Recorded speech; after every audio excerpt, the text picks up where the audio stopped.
ओम शांति। 27 अगस्त 2021 बाबा के महावाक्य। मीठे बच्चे, अब इस बेहद की पुरानी दुनिया का विनाश होना है। नई दुनिया स्थापन हो रही है, इसलिए नई दुनिया में चलने के लिए पवित्र बनो। प्रश्न: परमात्मा के बारे में तुम बच्चे कौन सी वंडरफुल बातें जानते हो जो मनुष्यों की समझ से बाहर है?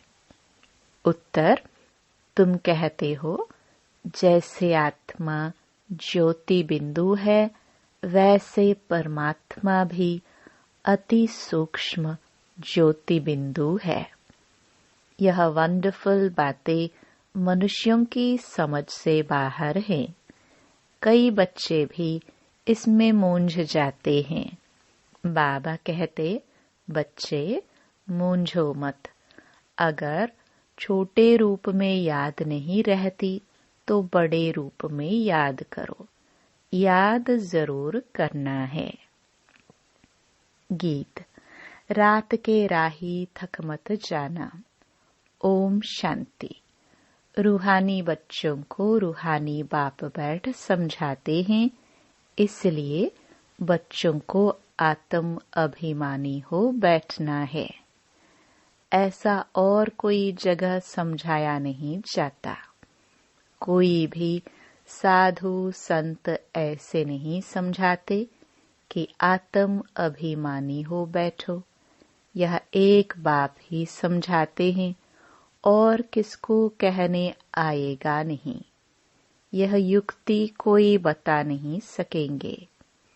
तुम बच्चे भी समझते हो हम आत्मा हैं। आत्मा ही एक शरीर छोड़ दूसरा लेती है। कब बैरिस्टर, कब डॉक्टर बनती है। आत्मा ही अभी पतित बनी है, फिर पावन बनेगी। आत्मा में ज्ञान धारण होता है। बाप निराकार ज्ञान का सागर है, तो जरूर आकर ज्ञान सुनाएंगे न। पतित पावन है तो जरूर आकर पावन बनाएंगे। वह है सुप्रीम परमपिता परमात्मा। मैं तुम्हारा बाप सुप्रीम हूँ, नॉलेजफुल हूँ। मुझे अपना शरीर नहीं है। यह सब नॉलेज तुम्हारी आत्मा धारण करती है, तो तुमको आत्म अभिमानी बनना है। देह अभिमान नहीं रखना है। और कोई ऐसी जगह नहीं जहाँ सुनने और सुनाने वाले दोनों देही अभिमानी हो। बाप तो है ही निराकार। वह आकर तुमको राजयोग सिखलाते हैं।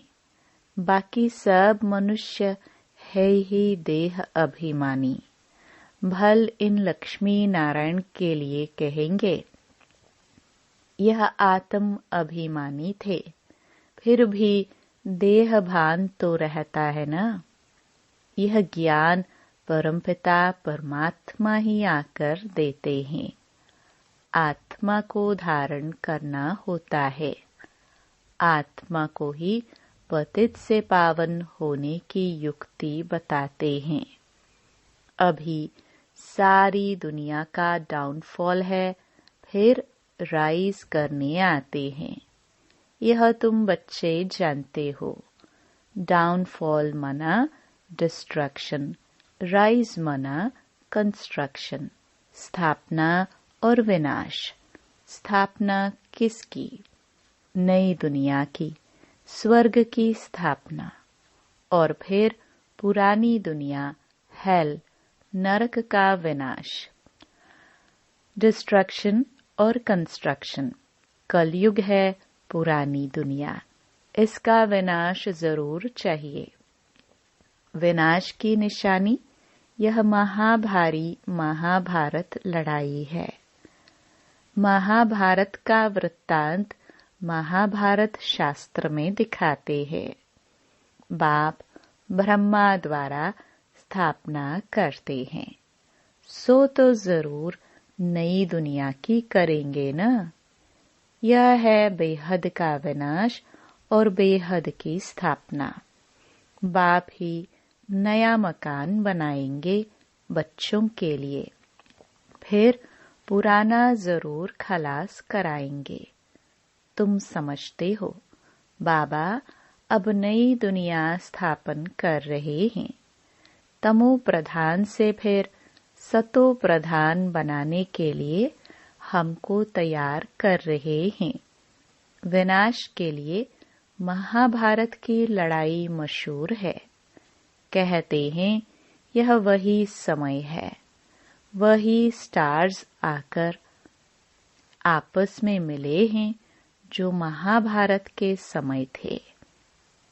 इस सीढ़ी में भी लिखा गया है भारत के उत्थान और पतन की अद्भुत कहानी। इस लाइन में कल्प कल्प अक्षर भी आना चाहिए। शुरू से अंत तक मनुष्य 84 जन्म लेते हैं। यह भी तुम्हारी बुद्धि में है। मनुष्यों की बुद्धि तो एकदम गोदरेज का ताला लगा हुआ है। इन बातों को मनुष्यों को जानना है। आत्माएं यहाँ शरीर धारण करती हैं पाठ बजाने। तो ड्रामा के आदि मध्य अंत के क्रिएटर, डायरेक्टर, मुख्य एक्टर्स आदि को जानना चाहिए ना। अभी तुमको ड्रामा के आदि मध्य अंत हु इज हु सारे ड्रामा का पता पड़ गया है, शुरू से लेकर अंत तक। बाप द्वारा यह नॉलेज सारी मिल रही है। सृष्टि चक्र कैसे फिरता है, इनको कहा जाता है रूहानी नॉलेज। जिस्मानी ज्ञान को फिलॉसफी कहा जाता है। स्पिरिचुअल नॉलेज, रूहानी नॉलेज को ज्ञान कहा जाता है। अब यह सब बातें बच्चों की बुद्धि में बिठाई है। बच्चे जानते हैं अब 84 जन्मों का नाटक पूरा होता है। अभी हम वापस जाते हैं, परंतु पतित कोई वापस जा ना सके। नहीं तो इतने जप तप तीर्थ आदि क्यों करते? पवित्र बनने के लिए ही गंगा स्नान करने जाते हैं, परंतु उससे कोई पावन तो बन नहीं सकते। इसलिए वापस कोई जा नहीं सकते।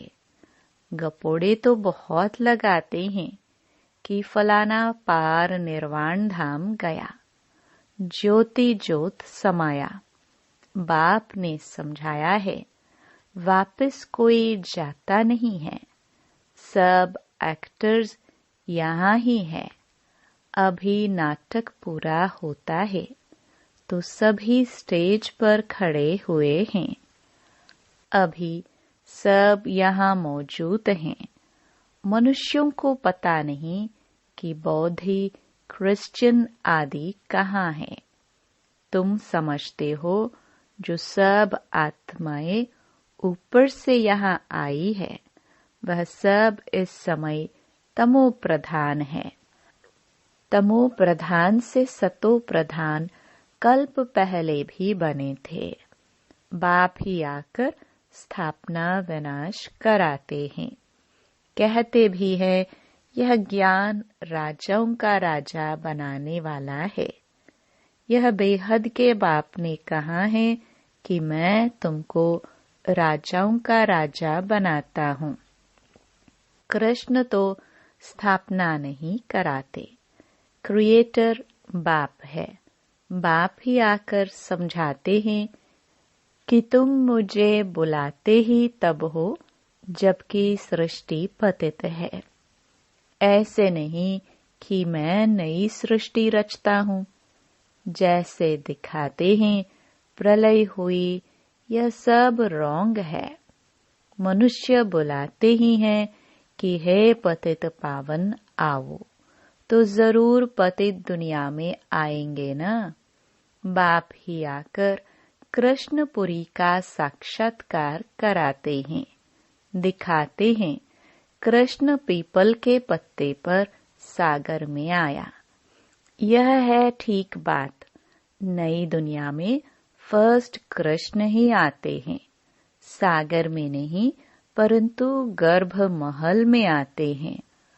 अंगूठा चूसते बड़े आराम से गर्भ महल में रहते हैं। सतयुग में जो भी बच्चे होते हैं गर्भ महल में रहते हैं।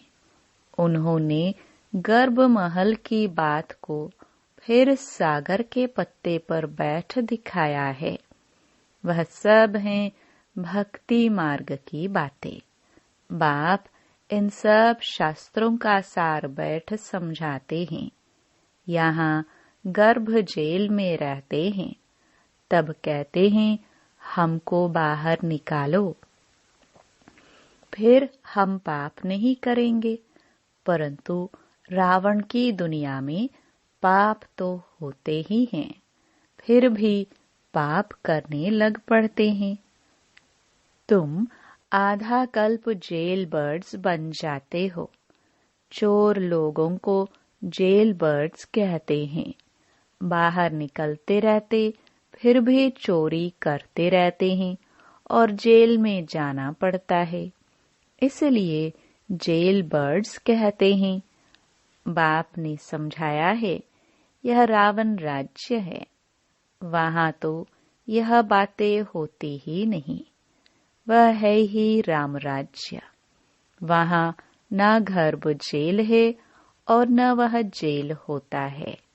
यहाँ तो कितने मनुष्य जेल में पड़े रहते हैं। गर्भ जेल है तो वह भी जेल है, डबल जेल है। कलयुग का अंत है ना। बाप समझाते हैं तुम बच्चे अभी कंस्ट्रक्शन कर रहे हो। राइज और फॉल हर कल्प होता ही रहता है। राइज और फॉल दुनिया का होता है, उसमें मुख्य पाठ है भारत का। गाते भी रहते हैं आत्मा परमात्मा अलग रहे बहुकाल, तो उसका भी हिसाब चाहिए ना। कौन सी आत्माएं बहुत काल से अलग रही हैं। पहले पहले देवी देवता धर्म की आत्माएं आती हैं पाठ बजाने। अभी वह देवता है नहीं जहाँ राज्य करके जाते हैं। उन्होंने चित्र निशानियां रहती हैं। राजाई तो खत्म हो गई, हेवन खलास हो जाता है, तो फिर हेल होता है। फिर हेल खत्म तो हेवन बनता है, तो नई दुनिया का कंस्ट्रक्शन होता है और हेल का डिस्ट्रक्शन होता है। कंस्ट्रक्शन के लिए बच्चे चाहिए ना। रहने वाले भी तुम हो। पहले तो तुमको दैवी गुणों वाला देवता बनना पड़े। यह भी गायन है मनुष्य से देवता। मूत पलिती मनुष्य है ना। भगवानुवाच गृहस्थ व्यवहार में रहते कमल फूल समान बनना है।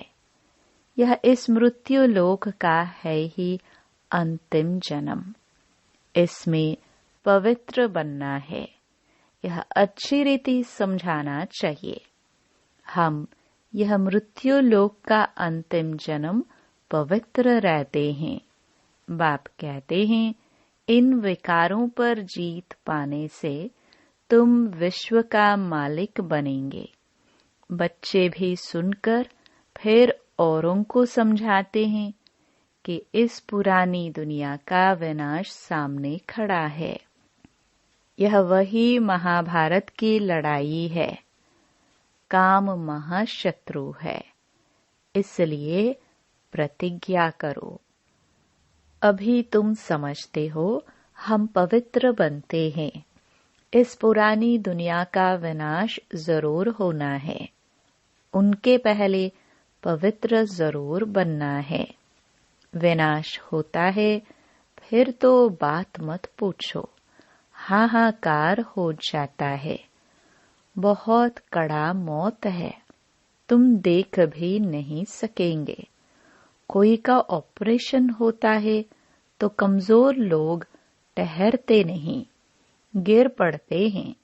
इसलिए डॉक्टर लोग फैमिलीज को तो अलाउ नहीं करते। यह तो कितनी भारी ऑपरेशन होगा, एक दो को मारते रहेंगे। यह है डर्टी दुनिया, कांटों का जंगल। सत्य को कहा जाता है गार्डन ऑफ फ्लावर्स, फूलों का बगीचा। देवताएं चैतन्य फूल है ना। मनुष्य तो समझते हैं बहिश्त में कोई फूलों का बगीचा होता है। जो सुनते हैं सो कह देते हैं। गार्डन ऑफ अल्लाह कहते हैं ना, फिर ध्यान में भी गार्डन देखेंगे। अल्लाह ने हाथ में फूल दिया। बुद्धि में ही खुदाई बगीचा है। भक्ति मार्ग में साक्षात्कार करने के लिए भक्ति करते हैं। साक्षात्कार हुआ तो कहेंगे सर्वव्यापी है ना। जो पास्ट हुआ सो फिर होगा। बच्चे जिस पोशाक में जैसे आए हैं ऐसी पोशाक में फिर कल्प बाद आएंगे।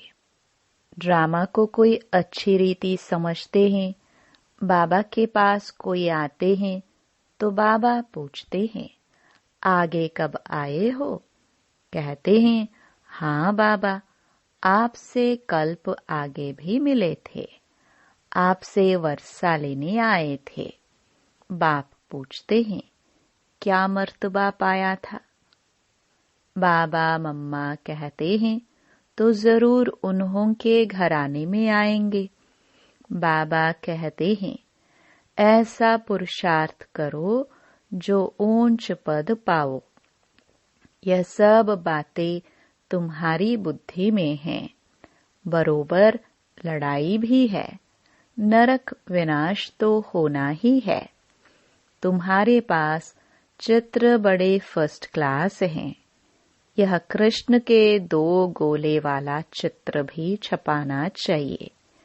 इसमें बड़ा क्लियर है।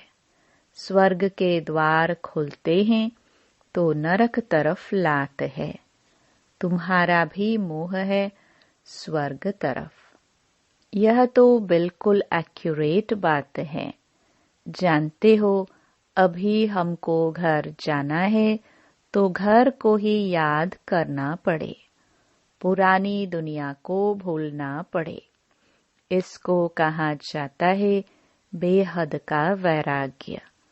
पुरानी दुनिया को छोड़ हम बाबा के पास जाते हैं। याद की यात्रा से ही जाएंगे।